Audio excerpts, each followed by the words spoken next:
Hi, everyone. Thank you for joining our monthly health and wellness seminar, one of our many support offerings here at the Margie Petersen Breast Center.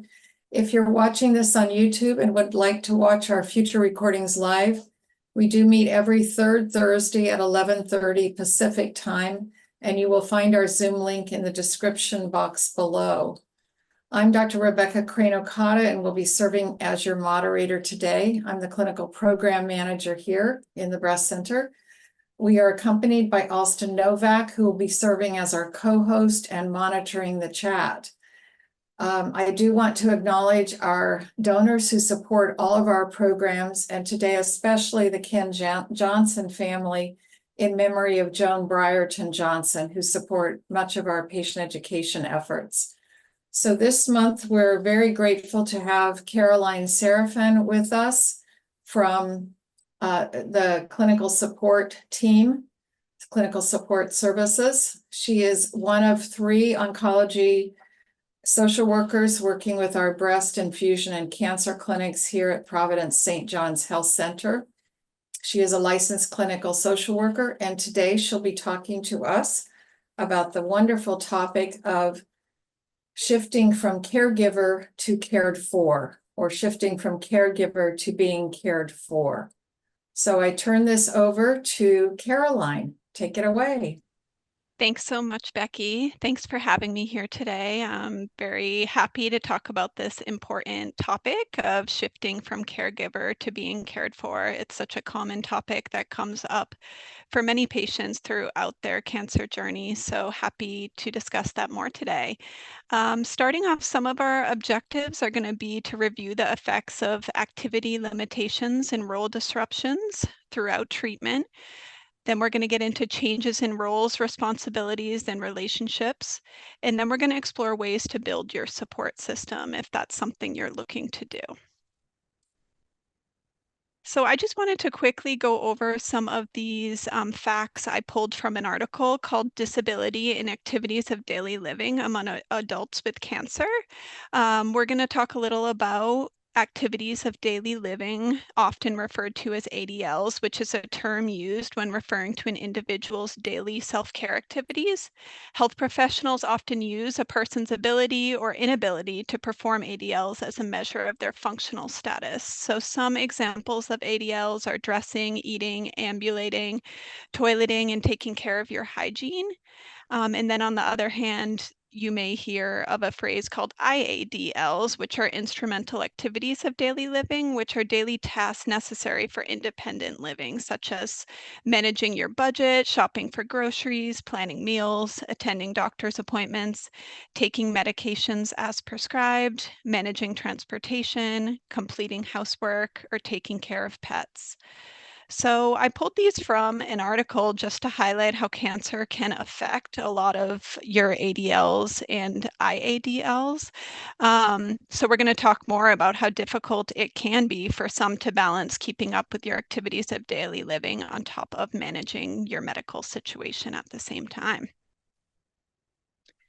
Next slide. So breast cancer patients often tell us they are the ones doing much of the household labor and looking after others. Therefore, it can be a difficult adjustment to practice asking for help once you are facing an illness. Cancer treatment can cause fatigue, nausea, and other physical side effects that may make it difficult to perform tasks such as cooking, cleaning, and taking care of children or other family members. Cancer treatment can also take a toll on one's mental and emotional well-being, which can lead to feelings of depression, anxiety, and overwhelm, making it hard to focus on daily responsibilities at the same time. The transition from being a caregiver to being caretaking can understandably be a challenging transition for many, especially those who have been primarily responsible for caring for others most of their lives. So that can be a big transition if you're used to being the one to care for others. Now you're needing more help than you ever have needed. When trying to incorporate numerous medical appointments, time to recover from surgery, and weeks of daily clinic visits, it can all become really overwhelming to manage. Some patients may struggle with feelings of guilt, inadequacy, or loss of independence when they need to rely on others for help, for possibly the first time in their adult life. It may be difficult for some to relinquish control and allow others to take care of them throughout the journey. Many patients start to redistribute household tasks to others in their family or friends, and some, if they're able to, seek outside help if they do not have a support network to rely on. So it really depends on everyone's unique situation. But a lot of times, most patients do say that they need to find help from either family, friends, or community support networks. It can be helpful sometimes to consider making a list of all the tasks that need to be done and then delegate them to other individuals in your life based on the individual's availability, willingness, and strengths. So we're just going to talk a little about the changes in family roles. Cancer really affects the whole family system, as I'm sure many of you know, and everyone's role within the family system may need to shift for a period of time. For example, if you have older children, maybe they are going to potentially take on more chores. And if you have a spouse, maybe they are going to start doing some of the tasks you used to do. For example, maybe your spouse will start doing the school pickup so you can have more time to rest after your medical appointments. More focus may need to be directed to the person facing the medical situation. Emotional dynamics may also shift, with everyone needing to adjust to the new situation and cope with their own feelings in regards to the illness. Next slide. We're going to talk a little more about impact on relationships when diagnosed with cancer. Many patients learn to develop a collaborative approach to household tasks so they can conserve more energy throughout treatment. Some patients may ask for help from family and friends, while others may consider accessing community resources such as private caregivers if able and necessary. Some patients may realize they do not have much of a support system once they are diagnosed with cancer and may need help building that system up. It may be helpful to consider what relationships are no longer good for us or aligned with where we are in our lives once diagnosed with cancer. You can reach out to your medical team to discuss resources in the community to help build your support system if that's something you feel you need help with. Some patients report feeling shocked that some of their closest friends do not end up being as supportive as they hoped. And then on the other hand, acquaintances patients were not very close with prior to the diagnosis may really show up for them. It's just always a good reminder to keep in mind that when close friends distance themselves, it's not about you, it's really about the individual's own discomfort, but that does not make the hurt any easier. It might be helpful to keep in mind that everyone reacts to life-changing news differently. Relationships with your family and friends may change. Try to be open and honest in your discussions with your support network so you can navigate through these changes. Watching a family member or friend face a serious medical situation can force others to face their own mortality, which is uncomfortable for some. So that being said, it can just be really heartbreaking when some of the people closest to you do not support you in the way you had hoped for. But, reach out to your medical team or trusted friends if you feel, you need to build that support network. But we do hear from many patients that their relationships in their lives do change for a certain period, as everyone may deal with this news differently, but it can be really difficult for the patient when they feel that they don't have the necessary support in place. So that's something as social workers, we talk with patients a lot and really help them find ways to build that support system if they need to. Next slide. Yeah, and this is just talking more about the importance of support. You obviously may need a stronger support network during active cancer treatment. And again, it's helpful for patients to sometimes upfront identify which relationships in their life are supportive and may continue to be supportive throughout a cancer journey. For some, it is helpful to speak with other patients who are facing a similar medical situation to feel less alone through a support group or a peer mentorship type program. Other patients may feel like that's too much right up front. So it really is based off of what you would find helpful for yourself, but it's definitely an option. It could also be helpful to gain support from individuals who are outside of your support network, like a neutral source of support, like a social worker through the hospital or a community mental health professional, just to provide a different perspective, get professional support, and to reduce any feelings of isolation if that's something that you are dealing with. It is important to prioritize the relationships that bring positivity and peace into your life. So again, take time to evaluate the relationships in your life and focus on the ones that bring you joy and lift your spirits. Surrounding yourself with positive relationships can help you get through difficult moments and provide a sense of comfort and understanding. And it might be a time where you distance yourself from relationships that bring stress so you can prioritize your own well-being. So just a lot of reflection on what relationships are and are not supportive. Next, we're going to talk about accepting help. I know that as we were talking about earlier, if you are needing more help as treatment progresses, I often hear from patients how hard it is to accept help from others. It may feel strange at first, but try to remember it is okay to let others help you as needed. A lot of times your loved ones do want to help. So providing them with a specific task that they can help with is really effective. Sometimes we don't even realize we're trying to balance so much until we are really in the thick of it. Start by just accepting small gestures of kindness, like someone making you a cup of tea or helping you clean up the house, instead of having someone start off by cooking all your meals and doing everything for you. Starting off with these small gestures can help ease the transition. When your support system offers to help, like I said, it's usually most beneficial to be prepared with specific suggestions on how they can help you. Maybe asking someone to run errands or prepare meals or help with childcare, if applicable, can be really helpful for patients to take some of that off their plate. It's important to practice self-care, compassion, and being kind with yourself as you adjust to this new transition. Plan to gradually let go of certain responsibilities, so it's not as difficult.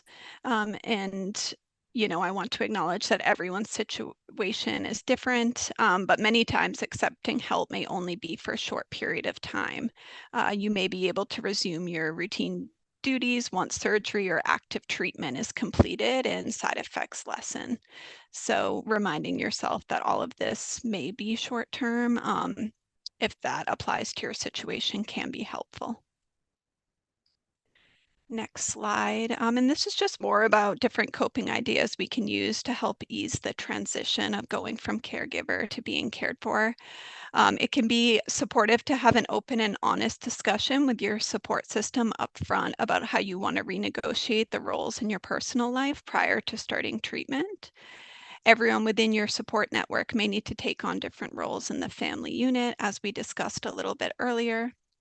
Remember, adjusting to illness is a huge transition for everyone involved, so be patient with yourself and allow yourself adequate time to adjust.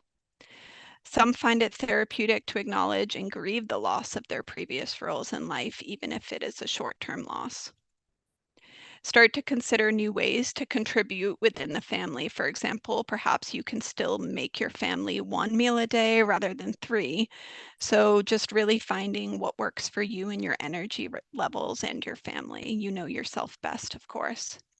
And then just be sure to set realistic goals and expectations for yourself to avoid feeling burnt out throughout treatment or recovery. And next slide is just some ideas of what patients find helpful in asking of their support system. It might be helpful for patients to seek support from their community and support network through initiatives such as maybe having a friend or family member start a meal or transportation train for you, which involves organizing a schedule for friends and family to bring meals or provide transportation to medical appointments, helping to alleviate some of the stress and responsibilities of meal planning and transportation. There are many websites where you can organize a meal train or transportation train, such as caringbridge.org. If you are not able to leave the house, you could ask your friends to do some of your basic errands for you, such as picking up prescriptions, dropping off your mail, walking your dog, taking care of your plants, or helping take care of your pets in general. If you are feeling well enough to have visitors, it might be helpful to ask your friends to come over and keep you company. They can bring some entertainment like movies or board games if you are up for it to help pass the time and make you feel less isolated. You can really get creative with how you want your support system to help you throughout this period. And obviously, as a reminder, you should always seek professional help if you are feeling increasingly overwhelmed at any point in your cancer journey or beyond. It is best to consult with your medical team about seeking professional mental health support if you are experiencing any mental health symptoms or difficulties that are significantly impacting your daily functioning and well-being. If you are a patient of St. John's, you can always ask to be connected with our cancer support services team. As we mentioned, we have 3 oncology social workers and a psycho-oncologist on staff to help patients navigate any distress or mood changes. If you are a patient of another cancer center outside of St. John's, you can always ask your medical team to connect you with the mental health services associated with that hospital. It can also be helpful to contact your insurance provider directly for a list of in-network mental health providers. And of course, if you are experiencing an acute mental health crisis, you should always call 911 or present to your nearest emergency room. So that's just the guidance if you need immediate mental health assistance. And I think that gets us to question time. I can tell you, as somebody who's not a very good delegator, that asking for certain things is not simple, because you say, okay, could you pick me up? Da, da, da. And then it's like, well, what else can I do? What else can I do? What else can I do? And it's like a decision fatigue that I personally get, where it's like everything just gets, I'm so tired because I've actually said, okay, let me give you something to do. You know, come pick up my laundry because I don't have a washer and dryer. Right. No problem. Give me a list of tasks. And it becomes a thing because that's how they function in their life. You know, like, give me as many, and I can't think fast enough. And so it's a constant repeat. Tell me what else I could do. Tell me what else I could do. Tell me what else I can do. Until you just go, oh my God, I don't even want to ask this person because I'm going to have to go through this exhausting routine. You know, I'm trying to come up with something because it's important to them, not because it's important to me. You know what I mean? I mean, I could take the laundry down the 3 flights of stairs in small little increments and do it. Fine. But they so want to help. And I just don't have enough things. Like before my surgery, I went to the market. I'm kind of a picky eater. I bought all the things that I would need for a week. And everybody's like, what can I pick up for you? What can I pick up for you? What can I do for you? And then I have a friend who accompanied me to my first appointment, took notes. And she's like, do you want me to come with you again? I'm like, no, I think I have. No, I really think you should have somebody there. And it's like the boundary issues of trying to say no is so, excuse me, exhausting. I would use an expletive, but I know people. And I'm like, is this for me or is this for you? You know, it's like, is it how you're managing your anxiety? Because, you know, when you say, well, listen, let me know on Sunday because I've got the housekeeper coming and she doesn't want to lock the thing and I have to like rearrange the thing. And I've already said, no, I think I've got it or someone else is coming. But let me know on Sunday. So now I have to take on the burden of managing their schedule or remembering that they want to know when I've already said, it's fine, I've got this. And I'm like, is this cancer journey an exercise in setting boundaries, because I feel like it's a life lesson outside of the, you know, the medical journey of having cancer, because I still just feel tired just managing this stuff. So if you have any, you know, boundary setting tips or things that you think are neutral to say, you know, bring them on, because otherwise I don't want to ask for help, because it's too tiring to ask for help. Absolutely. No, I think you bring up such a great point that patients, you know, they start to accept help and then feel like it becomes their responsibility to give people tasks and, you know, communicate and call those people and respond to multiple calls and text messages. So great point. And I think that I've had some patients start websites like, you know, Caring Bridge or whatever it may be, where people can sign up to help you in that way and kind of draw the boundary like, hey, you know, it's too much for me right now to continue having conversations with everyone within my support network. But sign up. These are the things I need done. You know, you can list them on a website and have people volunteer that way to kind of avoid the ongoing discussions that kind of fall on you. Or if you have a trusted person, you could put in charge of delegating those tasks to people. Like, say you have a friend that's appropriate and you'd trust, give her the list of things that would be helpful, or him, to have done, and have that person kind of oversee that for you. Well, again, I want to thank Caroline for our talk today. It was wonderful. Much more to be said about this subject. And it's in dialogue with others where we discover strategies that work that we might want to take on for ourselves. I like the closing one. Thank you. I've got this. Thank you again. And please, if you would like to see other of our webinars or our these recordings on different topics, please subscribe below.